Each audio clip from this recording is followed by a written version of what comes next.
Nagsuntukan na isang customer at ang empleyado ng isang panaderya sa Maynila. Ang ugat ng away nila, cup noodles. Balitang hatid ni Katrina Son.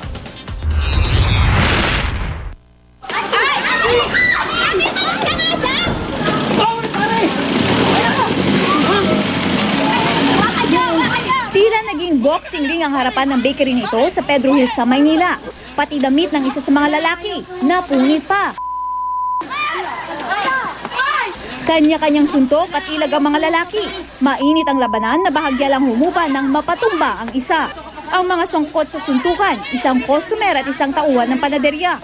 Kwento ng tindera ng bakery. Bumibili po siya sa akin, tapos sabi ko po, alin po? Sabi niya, ikaw? Sabi ko ganun, sabi ko po, tinapay po yung pinagbebenta dito, sabi niya.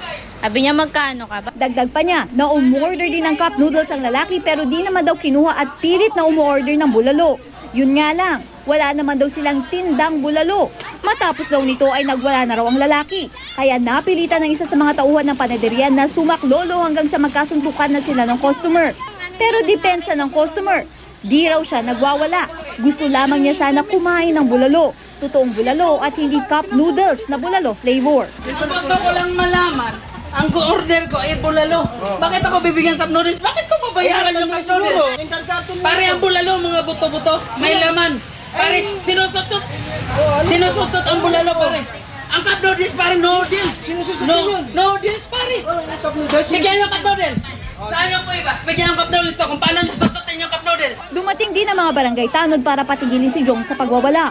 Ngunit nagpupumiglas pa rin ang lalaki at ayaw sumama. Ang dahilan, wala raw kasi ang kanyang ina. Kailangan kong tawag ng pamilya ko! Di naglaon ay naisama rin siya sa kanilang barangay. Pagpapahingan lang muna namin. Tapos